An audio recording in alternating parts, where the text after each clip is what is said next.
convention and now here for the professional forum. I must thank those who spoke before me for explaining the positions we've taken and how we've arrived at this point. When I look back, I'm not going to speak at length on what we did. When I look back and what have we achieved, I can say give two achievements more than anything else. One, we have stabilized the economy and on our way for debt recovery. Secondly, I don't think it's in any of your minds, we can hold a presidential election. What would have happened if you didn't take responsibility?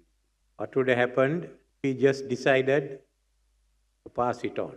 So I thought, no, I'll follow everyone else and tell you find someone else like the speaker.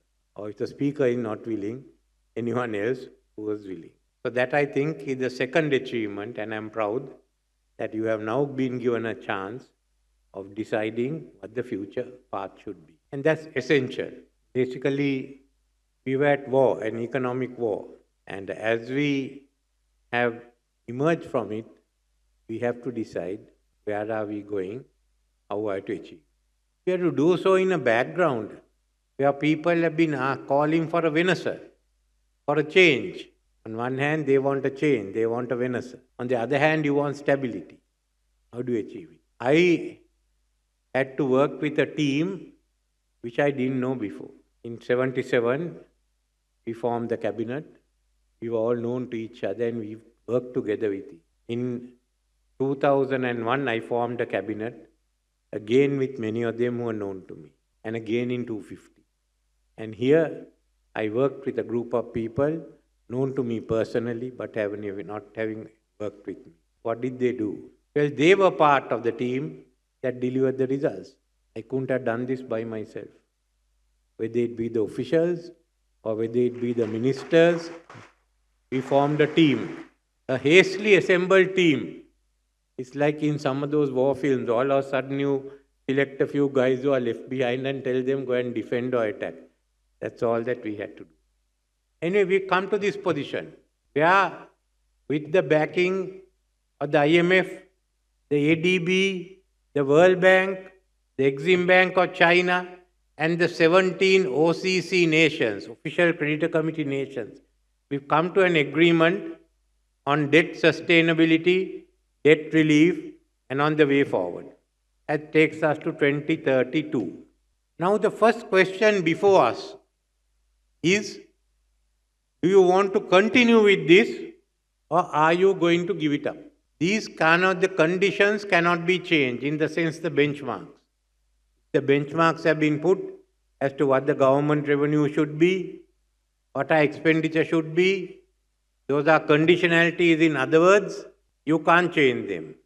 Okay, you can decide that you will reduce some tax and increase the others as long as you meet the benchmark. But the benchmark can't be changed. Now, this is the first instance, the first decision we have to make. According to the other parties, they are going to lower taxes, they are going to lower duties. And how are they going to do it? They have no substitute. What is the substitute sources of income? What you are calling for is a reduction of our revenue. On the other hand, they will be giving many welfare measures, there will be handouts, increase. So basically you are reducing your revenue and you are increasing your expenditure. Where are we going? You want to go down that path? You remember this? Can you remember it? 2019. President Gotabaya reduced the taxes, reduced the revenue, and in the budget gave a lot of handouts. So by 2022, we had to face our economy. Now the question is, do you want to go down that path again? This is the question before us. You want to stand in queues again? This, I will not go into the details of what we have done or the details of the policies. But I say is you have an agreement which has given you $3 billion from the IMF till next year and breathing space to repay the debt which you have till 2042, and more so a relief of $10 billion as far as the interest payments are concerned. Now, this is what you have in hand. Are you going to throw it away? So that is the first step. What am I going to do? I realize that this country needs transformation. The Venice has to be transformation, not irrational change. To start that transformation, we can ride out of this crisis, say by 2042. If you don't transform your economy to an export-oriented economy, long before 2042, the crisis will hit you again, somewhere between 2035 and 2040. Because while we got time to repay the debt, we'll be incurring more debt as we go along. This year, next year, year after, we are incurring debt. But if we transform ourselves into a highly competitive, export-oriented economy, to a digital economy, into a green economy, then we are on the road to a surplus. That is the surplus we need. That is the transformation we need economically, which we are setting down. Think anew. What is the biggest asset we have? Land. And there will be 2 billion more mouths to feed by mid-century. Go in for agriculture. Modernize your agriculture and be sure that you can supply the market. You increase your tourism from 25 lakhs to 50 lakhs and at least to $400 per head from 150. That's more money. So like this, turn into a digital economy. Train our people so that we have a highly trained workforce which can even take on semi-automated manufacturing. Even automated, it doesn't matter. As long as the money keeps rolling in, then we can decide how we are going to spend it. So these are some of the new thinking that has to go out. There will be far more, there are much more. In the field of logistics, you will all be able to come with different ideas. Why? Because we are allowing the markets to determine, and we need that strong framework. So economic transformation is one issue that we have in mind. But economic transformation itself is not sufficient. There has to be social transformation. There are a number of issues that are not being addressed. And if we fail to address that, it will lead again to instability in society. Our multidimensional poverty is now 25% of the population. And we've committed ourselves to bringing it down to 10%. What does it mean? It means that in the field of health, in the field of education and social care, there are many inadequacies that we have to target. It's not merely one of the income. It's also of the different sectors and the services that we provide for them. So this is one area. Secondly, a socio-economic one is the spread of ownership. In our constitution, under Article 27(2)(f), we are committed to the dispersal of ownership, not to have it concentrated in the state or with a few businesses, but to spread it out, small ownership. And that's what we are committed to do now.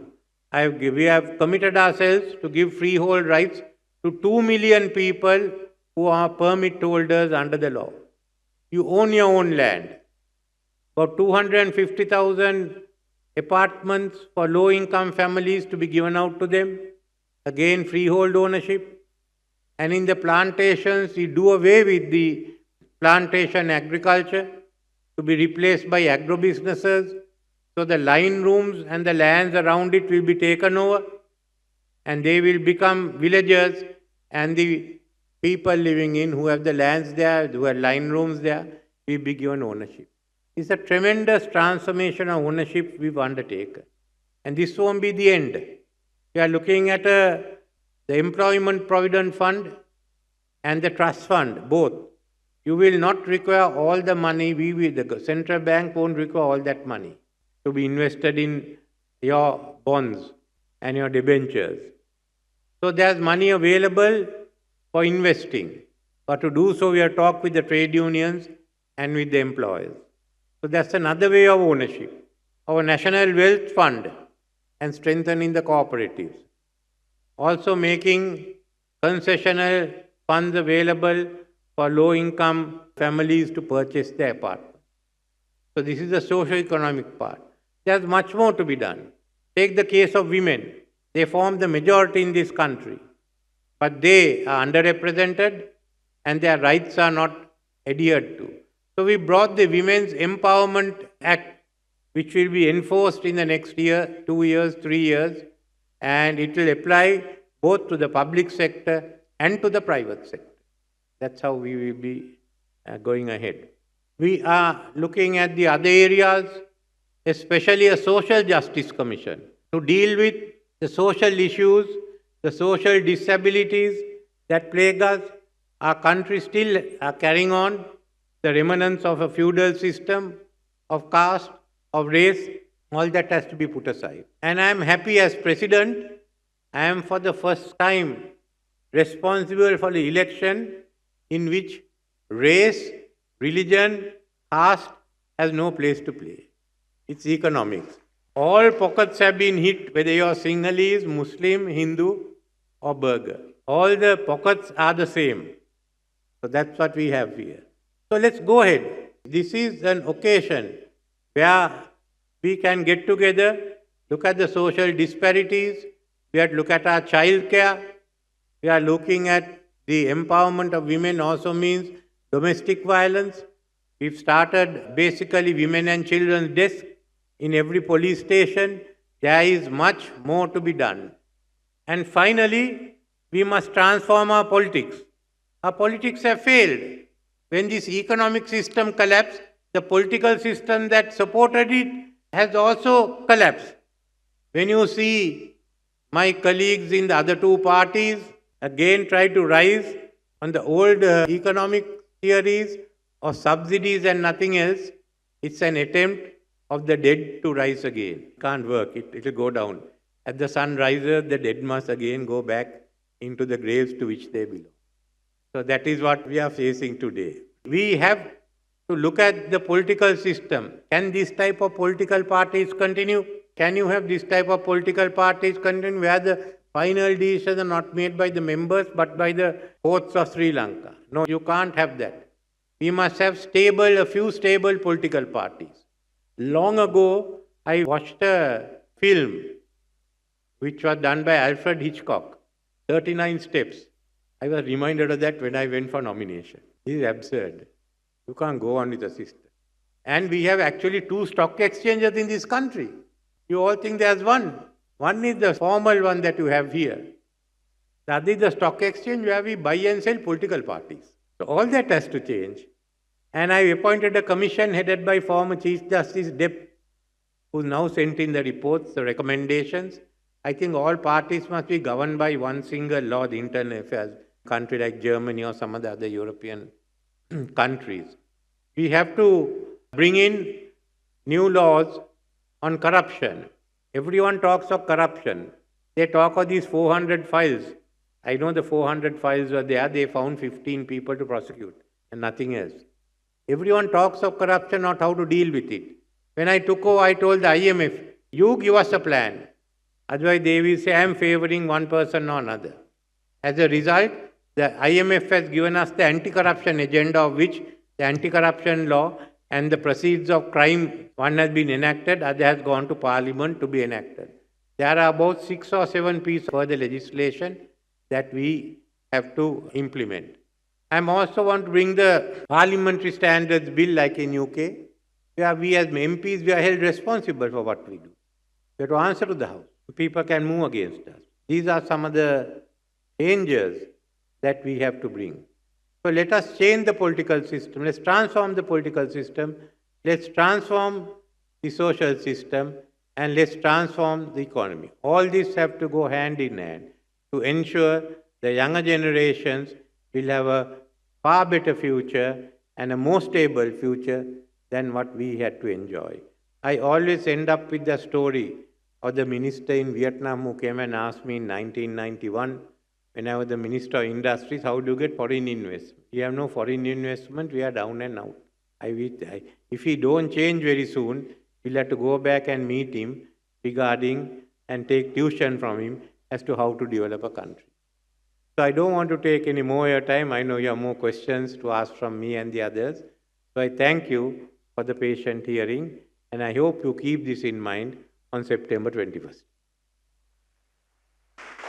இது போன்று பல செய்திகளை தெரிந்து கொள்ள நமது vibes TV YouTube தளத்தை subscribe செய்து அருகிலுள்ள பெல் பட்டனை கிளிக் செய்யுங்கள். மேலும் பல செய்திகளை அறிந்து கொள்ள www.vaibznews.com VAIBZnews.com என்ற இணையதளத்தை பார்வையிடுங்கள்.